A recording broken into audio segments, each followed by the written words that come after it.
లోకములోనూ మనకి అడ్డంకులంటూ ఏమీ లేవు. మనము చాలా స్వేచ్ఛగా ఏదైతే చేయాలనుకుంటామో అవన్నీ కూడా చేయొచ్చు.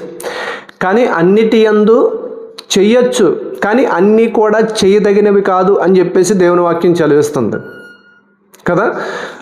అన్నిటి యందు నాకు స్వాతంత్రం కలదు, అన్నీ చేయదగినవే అని మనం అనుకుంటే మనము పొరపాటు పడుతున్నాము. ఇక్కడ అన్నిటి యందు స్వాతంత్రం అయితే కలదు, కానీ అన్నీ చేయదగినవి కాదు. దేవుడు మనకి జ్ఞానం ఇచ్చాడు, ఆలోచించుకునే శక్తిని ఇచ్చాడు, వివేచన ఇచ్చాడు. కాబట్టి మనం ఏమి చేయాలి, ఏమి చేయకూడదు అనేది మనల్ని మనం పరీక్షించుకొని తెలుసుకునే శక్తి, జ్ఞానము కూడా దేవుడు మనకు అనుగ్రహించాడు.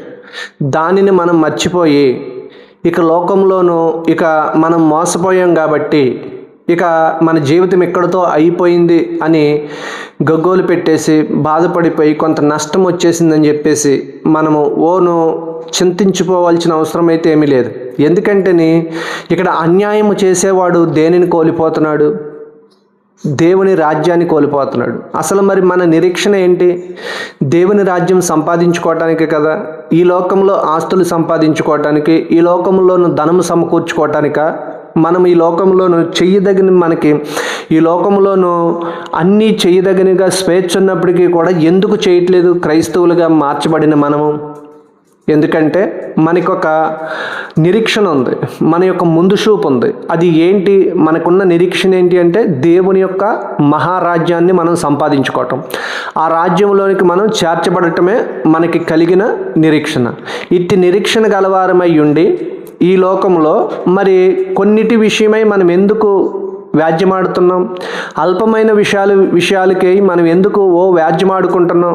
ఒకరి మీద ఒకడు ఎందుకు కొట్లాడుతున్నాం అంటే, నీ యొక్క సొత్తు ఒకవేళ అది అపహరించబడితే, వాడు ఏమన్నా నీ సొత్తును దొంగలించని, కానీ వాడు దేన్ని కోల్పోతున్నాడు దొంగిలించటం వల్ల అంటే దేవుని రాజ్యాన్ని కోల్పోతున్నాడు. ఒకవేళ నీ మీద ఏదన్నా అన్యాయముగా అపహరిస్తే, నీ సొత్తుని అన్యాయం చేసి నిన్ను మోసగించి నీ చేత కష్టము చేయించుకుని నీ యొక్క కష్టము ఎగ్గొడితే, లేదంటే నీకు రావాల్సిన దానిని ఎగ్గొడితే, అది మన యొక్క వ్యాజ్యము దేవుడు ముందు పెట్టుకుంటే దేవుడు మనల్ని కాపాడుతాడు, దేవుడు మనల్ని నిలబెడతాడు అనే దాంట్లో మనము ఎప్పుడూ కూడా నిలబడి ఉండాలి. కానీ మన యొక్క వ్యాజ్యము దేవుడి మీద పెట్టుకోవాలి. కానీ మనంతట మనము ఏది కూడా